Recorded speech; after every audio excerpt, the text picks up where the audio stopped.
years on both ends. Oh, that's funny. I'm teasing. I graduated with I was gonna ask you how it was last week. I haven't been here in 2 weeks. Oh, and I said, Is it on? Yeah. Okay. Okay. Hi, everybody. Welcome back. Thank you.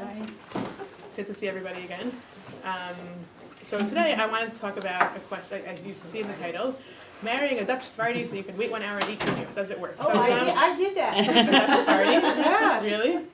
Someone once asked me, like, do Could the they be Dutch a like Dutch only Sephardi? wait an hour and also eat kidney? And I was like, no, I just kind of combined the two for the sake of the title. I don't know if this really exists.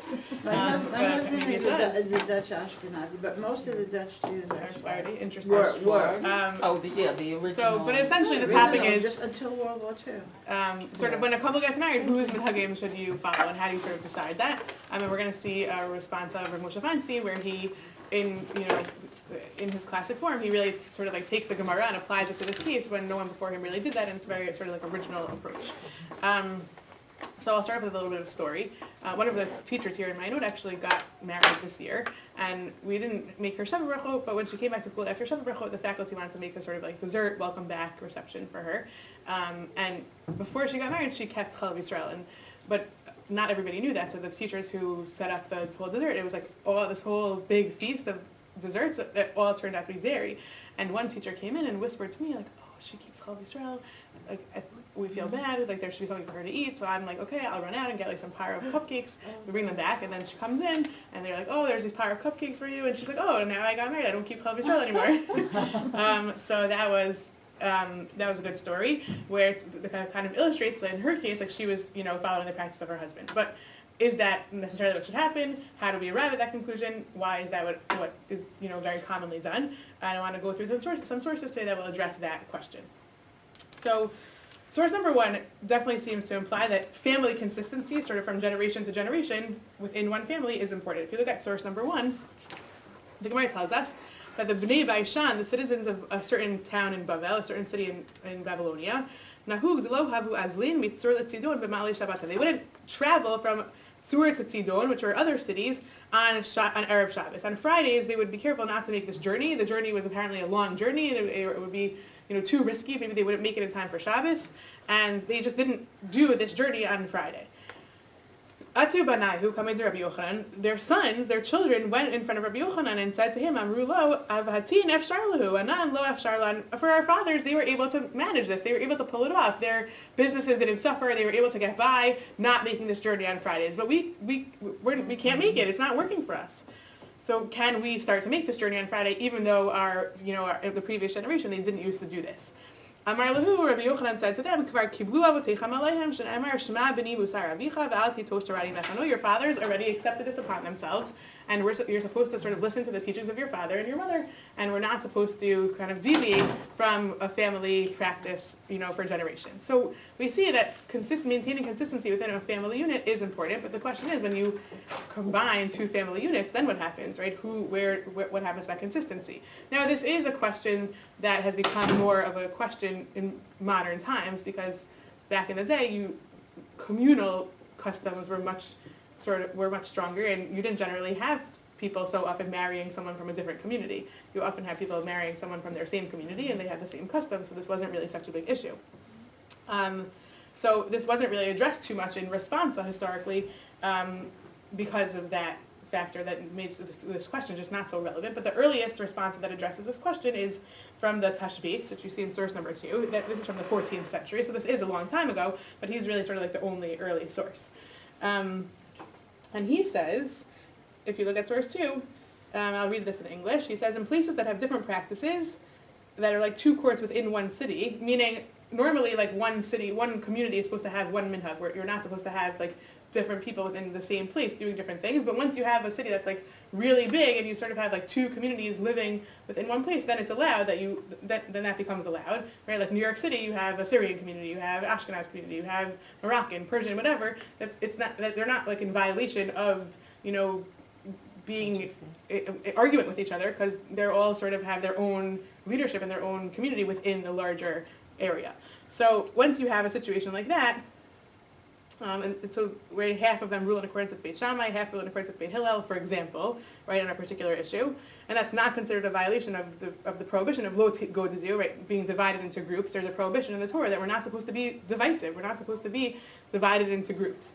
So, but it doesn't violate that prohibition once you sort of have like larger communities within a bigger area.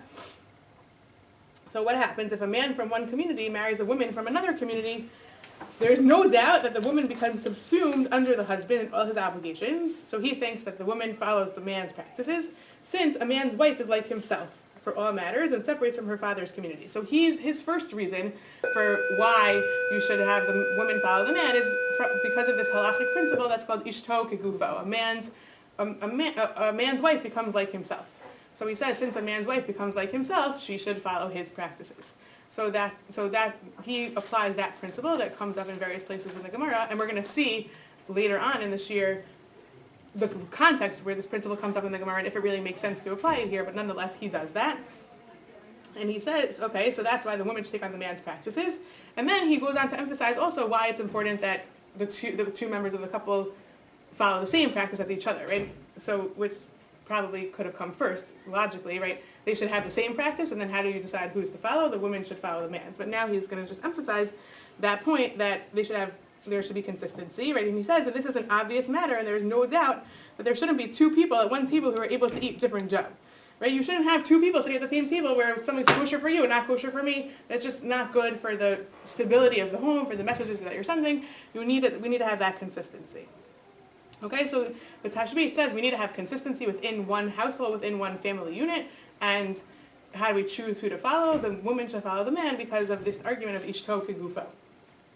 So that's the earliest source that we have that discusses this. Now, later 20th century decisors discuss this issue in response as well, and to understand their arguments, and specifically to understand the argument that Rav Moshe Feinstein makes, which I think is really original and creative, as we've shown Rav Moshe Feinstein to often be, I want to look at some of the background sources that he's going to apply to understand his argument. Okay, so source 3 on page 2 sets out the rules for what happens when you travel. Right? Different communities have different practices, and what happens when you travel from one place to another. So the Mishnah in Masachet Pesachim says, Makom shenagu la'asot malacha ba'arvei Pesachim ad chatzot. Usin, if there's a place where their practice was to work on Erev Pesach until noon, then you could work. Makom shenagu shelo la'asot ein osin. So apparently there's no sort of like clear-cut halacha, like you're allowed to work on Erev Pesach or you're not. But it's dependent on what's the custom in that community. If the custom in that community is not to work on Erev Pesach, then you don't work. What happens? Let's say you're going away for Pesach and you're going to a place from a place where you do work, right, in your community, but you're going to a place where they don't. Only makom she'eino osin l'makom she'osin, or a place where they don't work to a place where they do. What do you do? What do you follow? Notznin alav chumrei makom she'yatza misham v'chumrei makom she'halach l'sham. You follow the stringencies of the place that you left and the stringencies of the place that you're going to. So you are stringent in both directions, right? If you come from a place where you do work, but you're going to a place where you don't work, you can't work, because even though your community's practice is to work, you can't, in the place where they don't work, you can't start working. And vice versa, if you're coming from a place where they don't work, you can't all of a sudden start to work just because that's where you traveled for Yontif. And this is one of the main sources that comes up in the discussion about when you go to Israel for Yontif, when you live in America, how many days of Yontif should you keep, right? So I'm not going to go into that, but that's obviously a big question that and there's, a lot of possibilities as to what the answer could be, and different people have different approaches, right? 1 day, 2 days, a day and a half, 2.5 days. There's like lots of different options. And this is not the only source that's relevant, but this is one of the sources that's relevant to that discussion, sort of going from a place where the minhag is one thing to traveling to a place where the minhag is something else. Okay, so that's generally the rule. Wait, so you keep your own, where you came from? Is that that's what you? So, source number 3 says that you're supposed to keep the stringencies of both. That's what makes that question of the Yontif thing.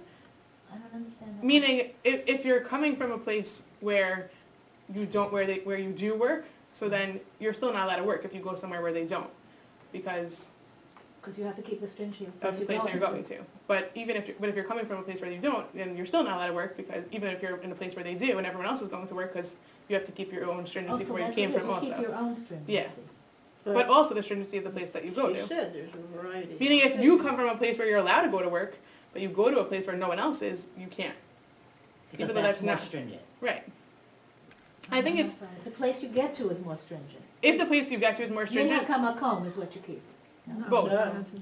If you, let's take a different example, okay? If you are going from a place where, let's say, for example, this also comes up with like, glatt meat, right? In America, all Orthodox kosher organizations only certify glatt meat, and in Israel, that's not necessarily the case. So if you live in America, but you're going to Israel, so you should I'm not saying what anyone should do, but maybe one argument to be made is that you should eat glatt meat, because that's the stringency of where you came from, even though everyone else around you who might otherwise have the same standards of, you know, commitment to halacha as you is eating not glatt meat, but where you come from, the practice is to only eat glatt meat, right? But if you live in Israel and you eat not glatt meat, if you travel to America, you shouldn't eat glatt meat, because that's the practice. Even though normally that's what you do in your life back home, you can't do that if that's not the practice of the place where you're in. Does that make sense? Yeah. So I think, but it is worth mentioning when we're talking about this issue of chumrah and what that really means, that many chumras are really, like, a lot of times these issues are a two-sided coin, like being machmir in one direction is being makel on something else, right? I think there's a lot of different versions of the story that they used to tell about Rabbi Lichtenstein, but, right, that, you know, being machmir on Hilchos Shabbos is being makel on pikuach nefesh, right? If you're too strict in Hilchos Shabbos, then you might be compromising on saving someone's life, or, you know, some other examples that are given. But a lot of times in halacha, or we talk about in Torah and Mishpacha, right, being machmir sometimes on Hilchos Nida is being makel on Shalom Bayit, and a lot of times have competing values, and choosing to go in one direction means you're compromising on something in the other direction. So a lot of times it's not so clear what's considered the chumrah and what's considered the kula. But nonetheless, that's the way the Mishnah phrases it, that we're supposed to take on the stringencies of both, you know, in both directions. So that's only if you're traveling temporarily. What happens if you move to a new community, right? Then what happens? How does this change?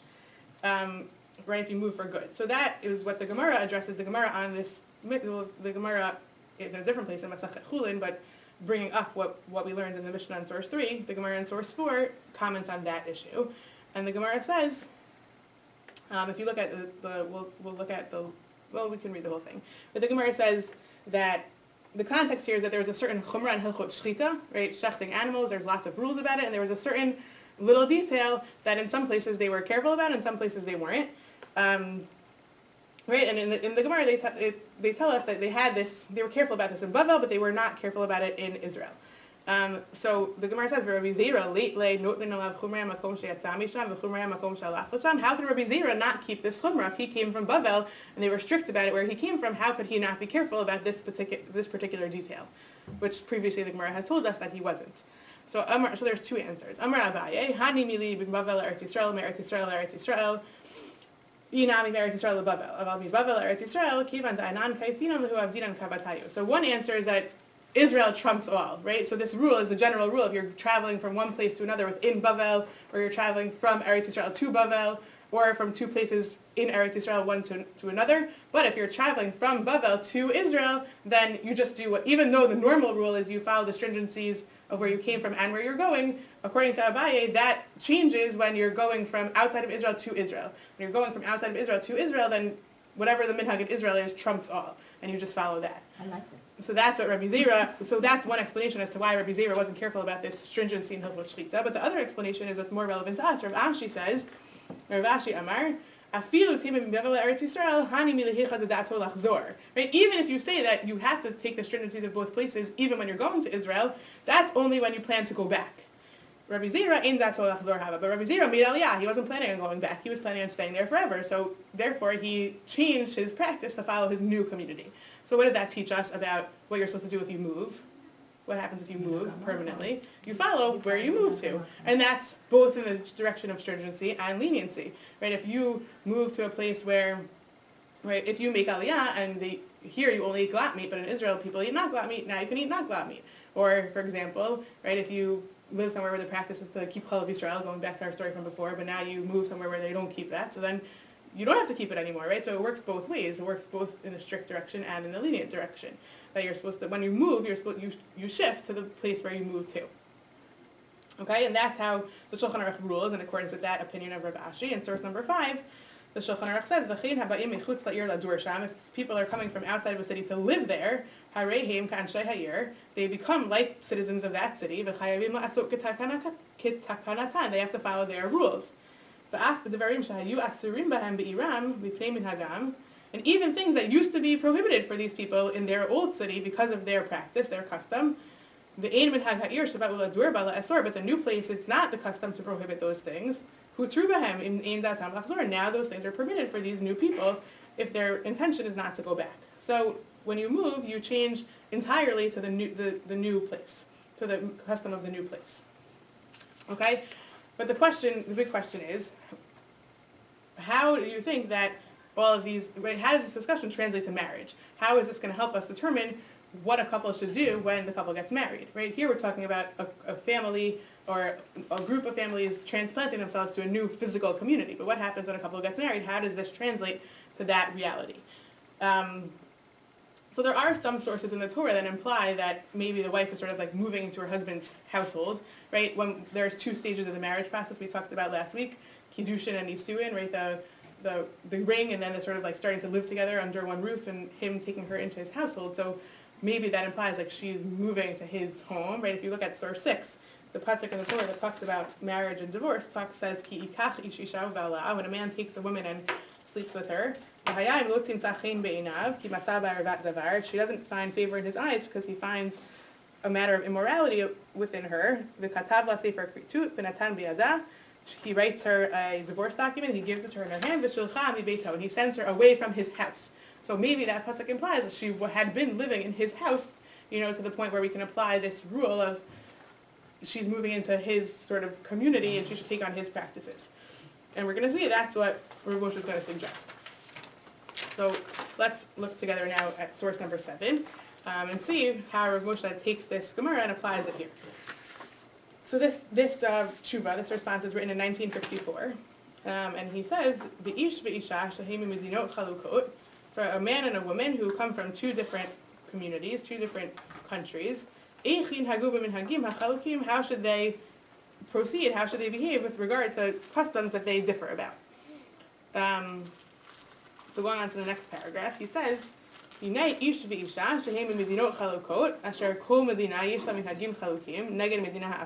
have a man and a woman that come from 2 different communities, and every community, right, has its customs that contradict the custom of the other community. Let's think, Lithuania and Hungary, or right, or we're talking about Ashkenazim and Sephardim. You have a mixed marriage, so to speak, right? So what in those types of cases, what should you do? And l'hachmir and l'hakel, sometimes the difference is, it's going to obviously be more strict for one of the people and more lenient for the other person. V'nis'u zelazu b'New York, and these 2 people, they got married in New York. There were in New York, you have like thousands of different minhagim of what people do, because everybody's still following, and he's going to say this later on, it's not like they're developed a minhag New York, right? Everybody's still following their family customs from where they came from in Europe. So what should these people do? Okay, so how should they behave?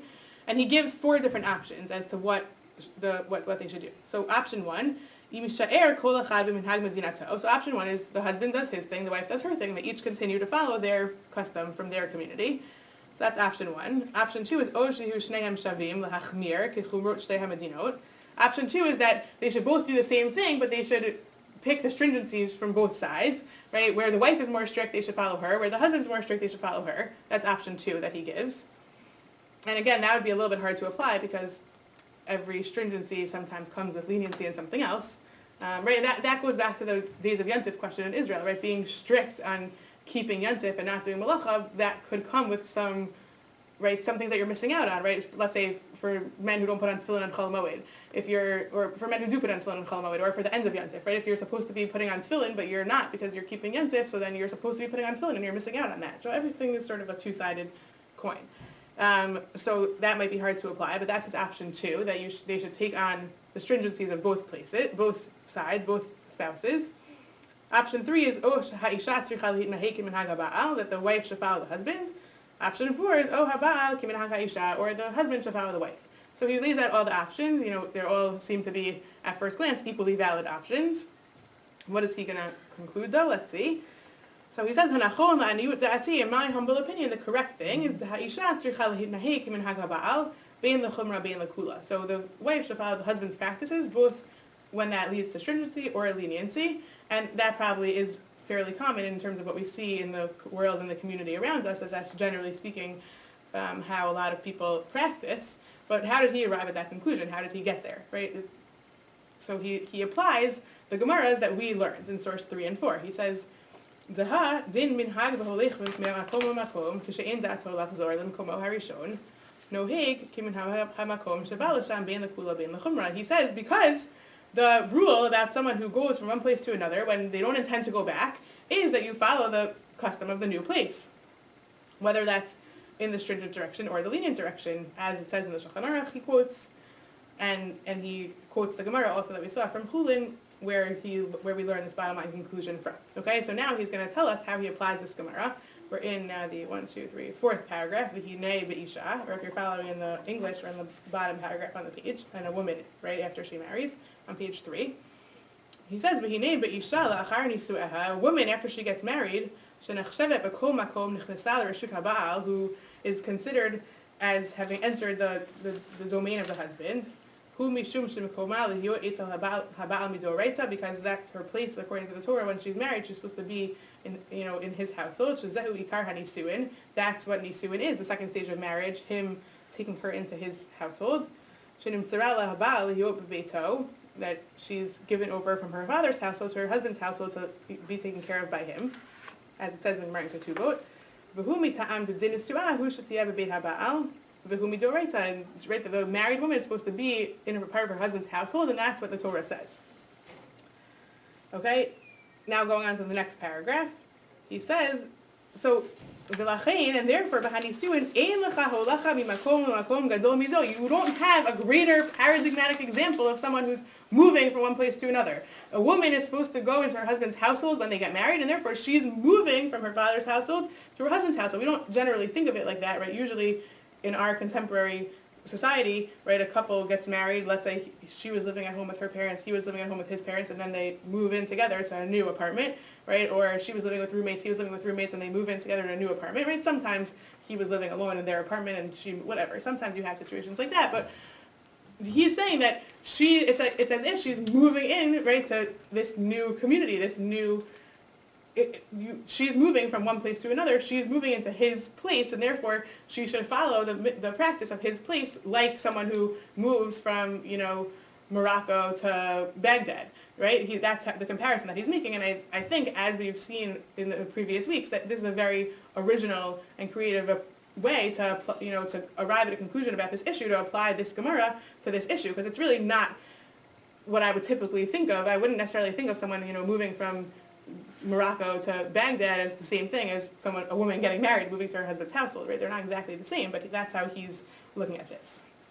Okay, so he says, "V'hu adata shelo lachzor b'hechrach," and right, clearly she doesn't plan on going back. She doesn't plan on ending the marriage when she's going into it.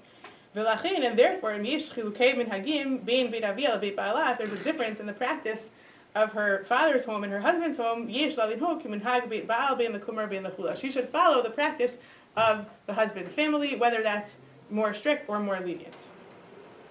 And then he concludes, where he says, "V'lachein kivan she'af shebein habal bein ha'isha him b'New York," even though they're both in New York, where there's just like a big, mush of what everyone's doing, right? There's not sort of like communal standards for all of New York, right? Yesh al kol panim chilukei minhagim b'neihem. There are still going to be differences in practice between the husband and the wife, because, like I said before, mishum shepo b'New York, because every family is still following their family practice from Europe. So even though we don't have sort of like insular communities, well, we do have some insular communities within New York itself where there's like a whole community that's practicing a certain way, like the Syrian community or like the Breuers community in Washington Heights maybe, or you could come up with other examples. But even though for many people there's not sort of like a minhag of their community here, the family is still following the practice of where that family came from in Europe, where there were more clear-cut communal minhagim, and therefore there are still going to be differences in when a couple gets married and what their practices are, and this is how Rav Moshe Feinstein thinks we should resolve them. that there should be consistency within the home, and it should be that the wife follows the husband's minhagim. What I want to do now is to look at another responsa in the B'nai Banim, which is Rabbi Huda Hingen's responsa, where he first, May yeah, I just, Yeah, it sounds like, right before we turn the page, or yeah, it sounds like there's one other principle that he's putting forth, which Yeah. is very inspiring, mhm, which is that the strictest is not necessarily the best. definitely, right? He's saying that you should decide what to do based on which family custom you're going to follow, and it doesn't necessarily mean that it's going to always come out as the strictest. And I think that's very clear from the Gemara, that when you move somewhere, you follow the practice of that place, not you don't always follow the practice of what's the most strict. And that definitely gives us the message that strictest does not always mean right, and does not always mean best, which I think is an important point to highlight. And I think that's even more emphasized when you realize that strictest does not always mean strictest on everything. Everything is a two-sided coin. So thank you for emphasizing that point for us. Yeah. An experience that we Yeah, had in please. Israel at a recent cousin's daughter who married a Sephardi, she's Mhm. Ashkenazite, and we were there on Sukkot, and the last day she said, this is going to be the last time that she's going to bend shul of an esrog, Mm-hmm. because as a Sephardic wife, she's not going to do that anymore. And here it says the annulment of vows. I don't know if you have to annul vows that you're not going to bend shul of an esrog, because it's a women's thing, to Right. take on. Women took it on later, Right. but it was like sad to me. Yeah. But she was okay with it, but she knew this was the last time that Right. she was going to be obligated. It's interesting. That's I really remember nice, what, yeah, Sephardic women don't say brachot on mitzvot aseh shazman grama, even if they're doing them. And I also just recently learned that it's like a thing in the Sephardic community that the women don't bench lulav and esrog. A student of mine was just telling me that her sister-in-law, who's like a big feminist, but she came to their house for Yontif, and she's like, I don't do that. And they're like, what? Like, we thought we knew you. But it's just like a strong cultural, thing. So it's very interesting. I remember friends of mine when we were in Israel for the year. She grew up Sephardi, but she never sort of like learned this, and she learned in Israel for the year that Sephardic women don't say brachot on mitzvot aseh shazman grama, and she was like very traumatized by that. She's like, okay, that's what I have to do now. But her whole life she had grown up doing that, and it was very sort of like difficult for her to sort of accept that that's not what she was supposed to be doing anymore. And I think it definitely. Even if they want to, it's like an issur that they're not allowed to do this? I think the way that the Sephardim paskin about the bracha is that it's like a bracha levatala. They're not supposed to say it. It could be that a posek might say she grew up in an Ashkenaz community. This is what she's been doing her whole life. Maybe this is appropriate for her to do at this point. I don't know if she spoke to someone about it. It could be, that the conclusion would be a little bit more complicated. But I remember her having that experience. Not silly. Yeah, Just please. came up this week. A single woman, Mhm. divorced or widow, if she says Havdalah, is that a bracha levatala? No, of course not. She Absolutely has to say not. Havdalah. I mean, someone has. With a bracha, Shem and Yeah. Malchus, right? I mean, if there.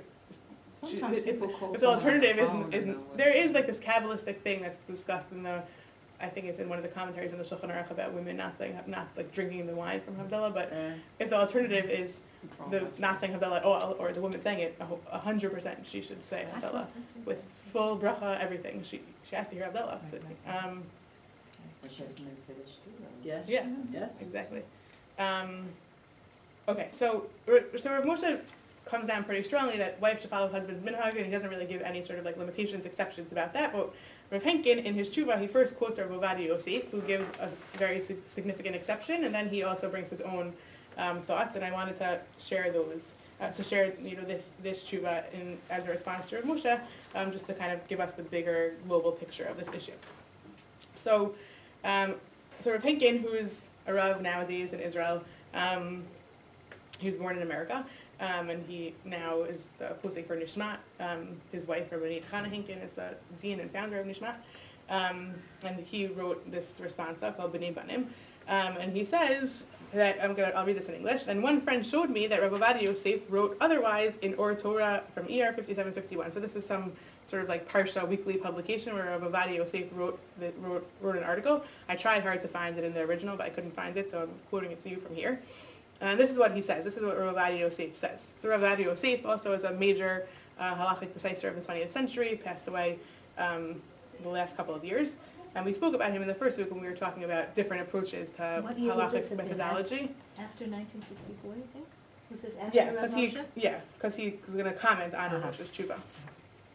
5751 is We were 1991. 76 now, so it's 20-something years ago. It was later. I think in 1991. But I could be wrong about that. Okay, so this is what he says. Customs that the husband is obligated to observe in accordance with his family tradition, like Svardim that received rulings from the Shulchan Aruch. And Rav Ovadia is very loyal to the Shulchan Aruch. He views that as like Svardim must follow the rulings of the Shulchan Aruch, no questions asked. So he really sort of like viewed it as his mission to bring all Svardim back to observing the Shulchan Aruch like in its exact form. So someone who's Sephardi, who it's his family tradition to be Sephardi, so for those, he's not allowed to be lenient against his opinion, even with Hatarat Nedarim, right? You can't go against the Shulchan Aruch even if you do Hatarat Nedarim.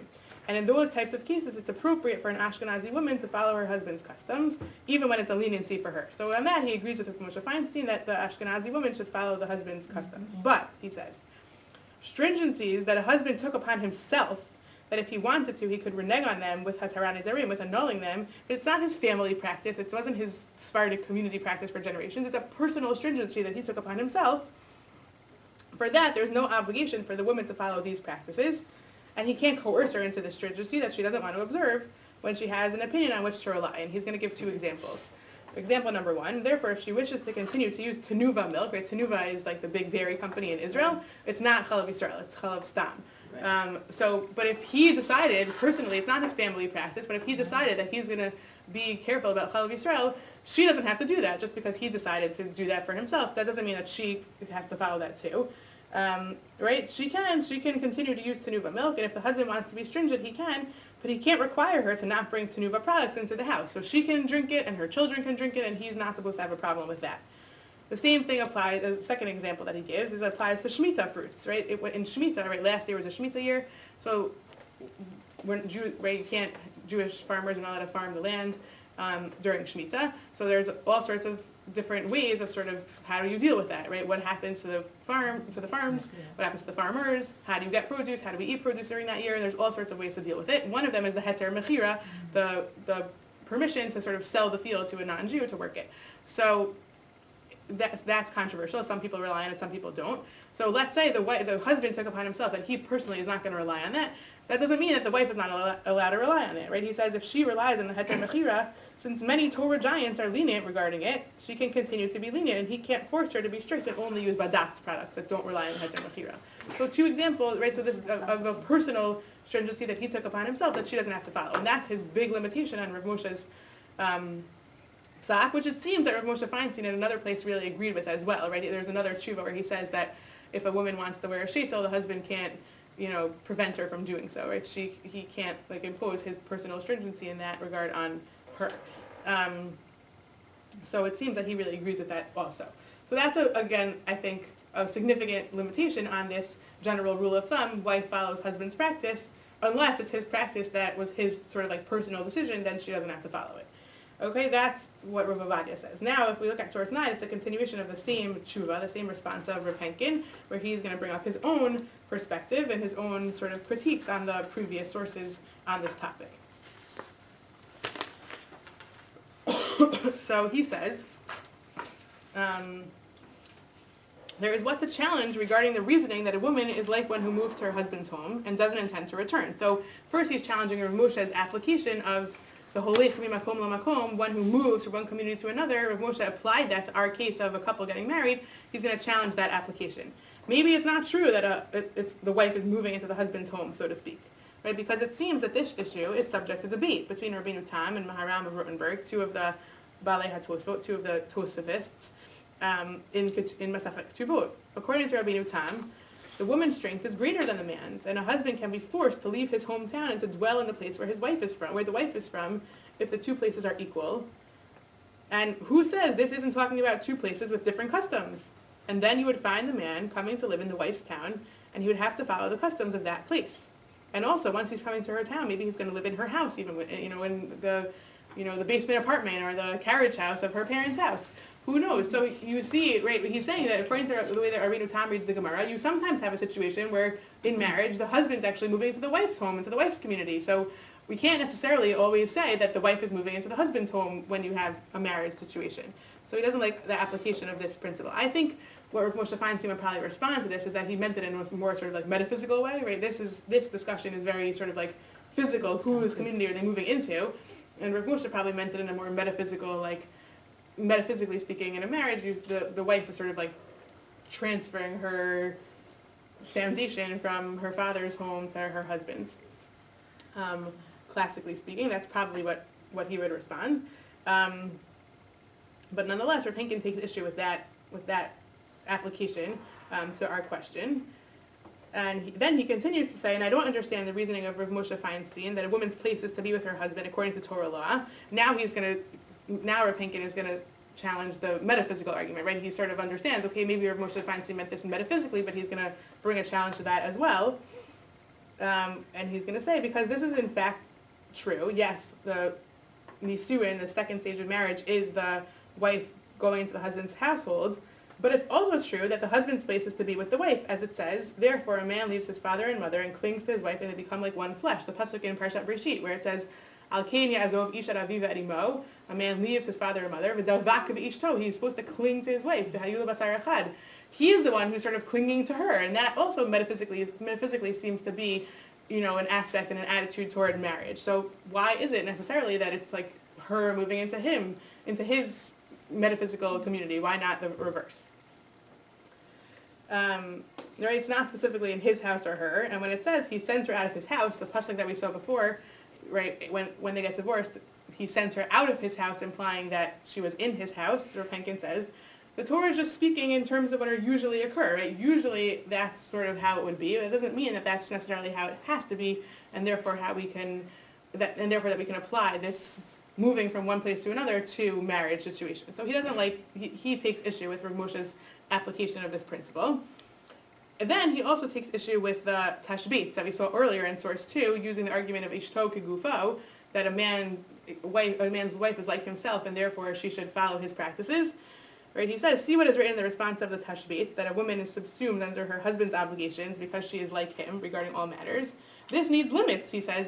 We don't apply this concept to everywhere and everything. Because that phrase in the Gemara is used in the context of relatives and testimony, and some say agency, but not regarding obligations. It's very limited places in the Gemara where that phrase comes up.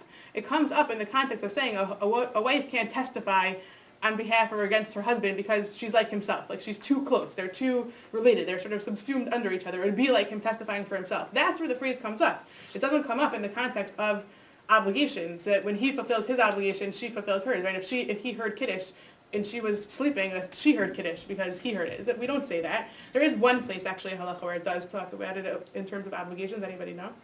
Trivia question? +1 on the next test. It comes up in Ner Chanukah, right? That so they can sort of have like one menorah and ishto kegufo, even though she is obligated in Ner Chanukah. If he lit, she fulfilled her obligation too. That's really the only example, right? We don't say, if he davened, then she doesn't have to daven because he did, so she did too, right? We don't use this phrase in the context of obligations, and therefore he says it doesn't make sense to apply it here in the context of whose practice to follow. So what is Rav Henkin going to conclude, though, about the bottom line at the end of the day? What should we do? So he says, as far as a ruling, we should not reject common practice, that the wife becomes free of her family's practices and follows her husband's practices if she wants. So he says, even though I don't agree with all the logic that maybe led to this, I'm not going to overrule common practice, and still the general practice is that the wife follows the husband's minhagim, but she can rely on Rav Ovadia Yosef. So he says, first of all, you can definitely use that limitation of Rav Ovadia Yosef, that the wife doesn't have to follow the personal stringencies of the husband. And he says, and also in my humble opinion, things that are not between him and her and aren't difficult, she could continue practicing her family's customs. Okay, so things that are sort of like personal to her, like let's say how many times she dunks in the mikveh. She could follow her mother's custom on that. She doesn't have to follow her mother-in-law's custom on that, right? Things that are not sort of like part of their household, part of their family unit, that aren't between him and her, things that really just have to do with her, she could follow her own practice on that. And even if she accepts this upon herself anew after the marriage, the husband can't undo it. But he says she should make this condition with her husband before they get married, that she plans to continue practicing her family's customs in some regard, right? He's saying you should communicate about this. You shouldn't just say, oh, surprise, I'm not doing it your way, I'm doing it my way, right? You should have a discussion about it. It should be a conversation. And I think what I sort of see from this is that there is really value to, we say minhag Yisrael Torahi, that minhag in halacha and minhag in Jewish philosophy holds weight. It's really important, right? Tradition, even when it's not necessarily like clear-cut halachot, but it's more communal customs, and sometimes communal customs are about halacha, which opinion should you follow in a given a halachic situation, but sometimes they're more sort of traditions. But those hold weight, and those are important, and those are meaningful, and those enrich our lives. And I think what we see here is that there is room to sort of keep alive traditions from both places, and when they don't conflict, to sort of like bring all of that into the new household that the couple is building, and that the family unit and the new household should be enriched from what's coming from both sides. Yes, like also family shalom bayit and stability and family consistency within a family structure is important. Which is why we sort of, in some situations, need to pick one, but I think where we can try to bring both to sort of enrich, the family from both places where both parents are coming from. There are some exceptions to this general rule of thumb that you follow the wife follows the husband's practice, which is if let's say the husband's a Baal Tshuva, he doesn't really have like family minhagim from previous generations, so then it would make sense for them, and the wife, let's say, is from birth, it would make sense to follow the wife's practices. Same thing if only the wife is observant, right? If the husband's no longer observant, the wife's observant, even if the husband's family has practices for generations, if he's not observing them, why does she have to? That would be another exception. Also, a community custom would prevail over personal custom, right? So let's say an Ashkenazi man marries a Syrian woman and they move next to her parents in the Syrian community in Deal, so then he should follow Syrian practice because he's now living in that community where the community does have clear-cut practices as a community, right? As opposed to if they move to Teaneck, where everyone, their neighbor is doing different things. When you live in Deal or Flatbush and within the Syrian community, it's different, right? Well, they're not gonna be living in Deal. If Because they don't intermarry. No. Okay, let's say They you have have to like a move once to in a Teaneck. once in They'll a have to lifetime move to opportunity. Teaneck. Let's say you have a once in a lifetime exception, just for argument's sake. And same thing with mother to daughter practices, like let's say how many times you dunk in the mikvah or how you light Shabbos candles, right? For Yontif, do you say the bracha before? Do you say the bracha after? Right? Different families do different things. Every single time I light candles for Yontif, I'm like, I don't remember what I did last time. They're both valid tshuva, what they do, let's say the community that they're in. If the community has a specific custom, but if you're living in a place like Tina, it's like, this person waits 3 hours between look and this person waits 5 in a minute, this person waits 5 in 30 minutes, So 31 then you don't minutes. go towards the stringent of Not the 6 necessarily. hours. No, not necessarily. I think if they're both Baalei Teshuva, then they should definitely like speak to a rabbi that they feel comfortable with to sort of guide them in figuring out how to So you could have determine one which someplace practice to up, follow. and an hour later have a cup of coffee, you have meat, and that's. Right. I mean, I don't think that the way to decide is like pick every single lenient one or pick every single stringent one. Maybe it's to pick a community that you're gonna follow Right, their that's what I was- practices or. That's what I was. Well, it's like when you move to a community, you go that route for the Piskei Halacha. Right. You don't always Right. call the old rabbi Right. because you're living. Right. And the whole topic of minhag is really like a Yeah. a fascinating discussion unto Yeah. itself. Like which minhagim holds which type of weight. Like let's say for example, in my family growing up, we don't use a Havdalah candle. We use 2 individual candles like stuck together, and then we keep them lit and they burn out from Malav Malka. So that's like my family tradition that I wanted to carry on, but that's not like a halacha. It's like if we didn't do that, it's like it would be okay.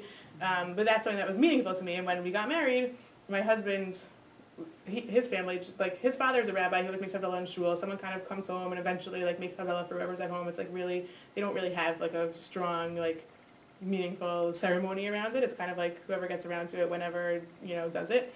And so I said, okay, I want to do this candle thing. This is what my family does. And he said, okay, my grandmother used to do that, and my family lights the 2 candles and they leave them lit. Like we don't blow them out after Havdalah, we just leave them lit. And his grandmother used to do it, she would do the 2 candles, but she would blow them out so she could dunk them in the wine and, get all the skulas. And then she'd relight them for Malav Malka. So he said, okay, we'll compromise, we'll combine, and we'll do like what my grandmother used to do, because that's like your family practice, we'll kind of like bring my family tradition into it also. That's the type of minute where there's so much room for flexibility and bringing in the different family positions and really like enriching hopefully like what our household's going to look like, because it's not really like a halachic minhag per se. Whereas other ones, like how many hours to wait between meat and milk is a more like halachic issue. And yes, like there's different practices as to what to do, but it might be like more complicated to figure out, which one to do. So again, I'm not here to, give practical halacha about what anyone should be doing in their homes or their lives, but hopefully just, exploring these different issues together, as food for thought. So And then thank you. the children have to take the blended minhag and they create their Becomes own. something No, else. so- Right, so or do the children say, I prefer mommy's minhag, and we'll. Right, so, and, you know, and I think that's why, like, having consistency within the family unit is important, because otherwise it sort of gets, like, really confusing. I always think about that with hyphenated names, right? Like, is the next generation gonna have, like, 3 names, and, Right. you know, it gets, not, I don't have anything against it, but I always think about, like, how's that gonna work, how's it gonna look in, you know, future generations. So thank you so much for learning with me again. Thank Good to see- you. Good to see everybody. Thank you. Thank Hope to you see many of you very next much. week. Yeah, perfect. All right.